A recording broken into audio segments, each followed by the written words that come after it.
otak manusia akan bekerja setelah dapat asupan dari panca indera. Nah, hari ini kita akan mengulik dahsyatnya panca indera yang jarang kita sadari.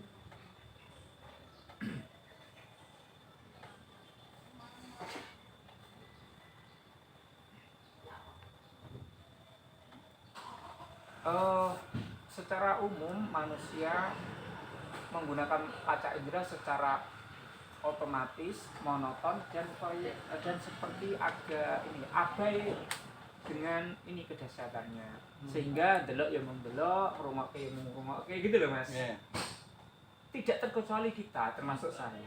Nah, maka dengan menulis ternyata bisa meningkatkan, melipat gandakan rasa syukur kita dan kedahsyatan mata dari kedahsyatan panca indera. Iya.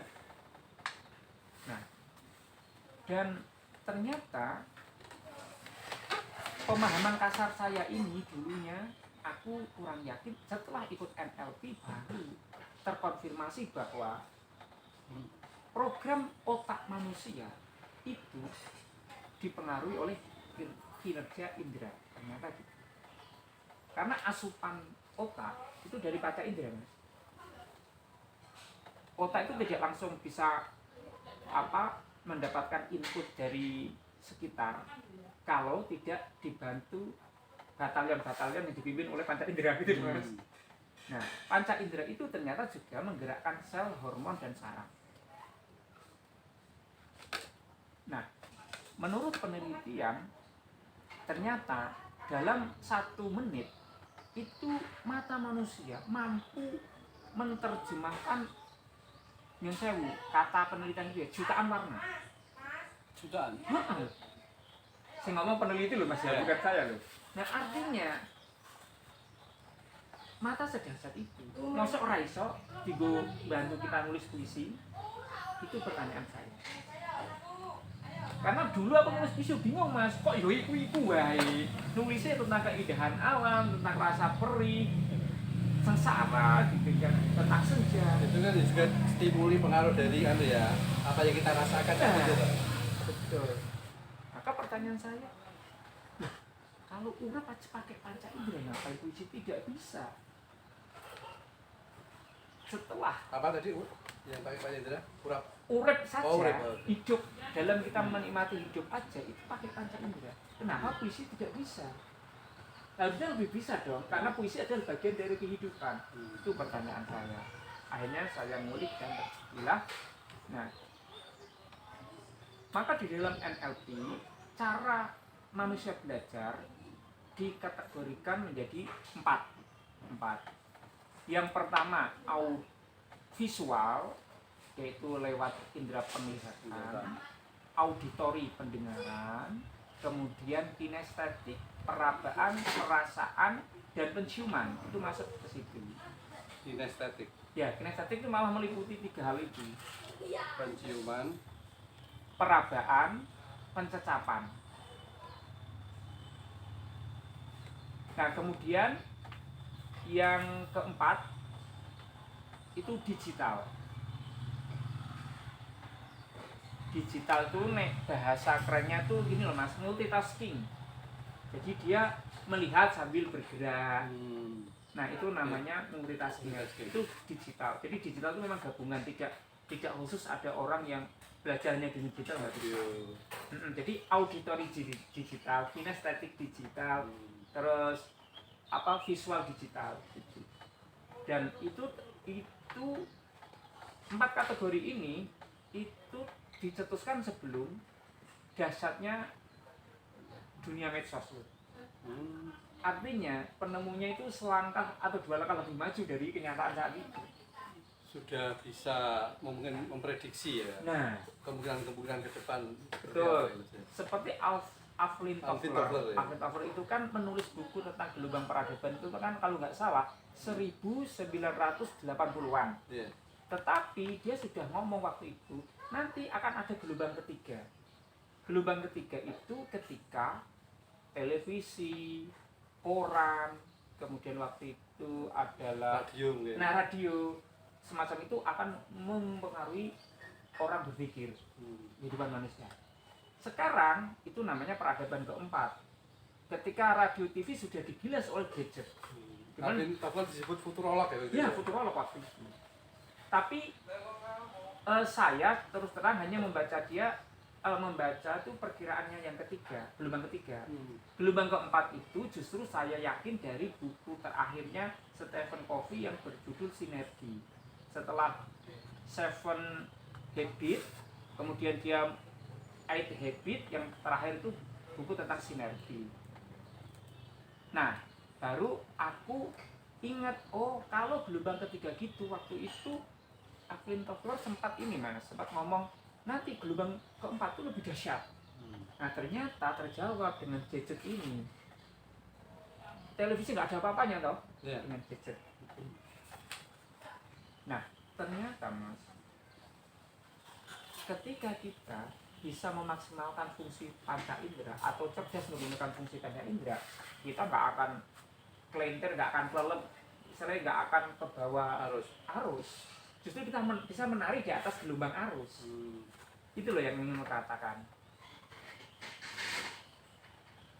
Nah, menurut ilmu NLP, orang yang tidak bisa mengendalikan panca inderanya, program pikirannya acak-acakan.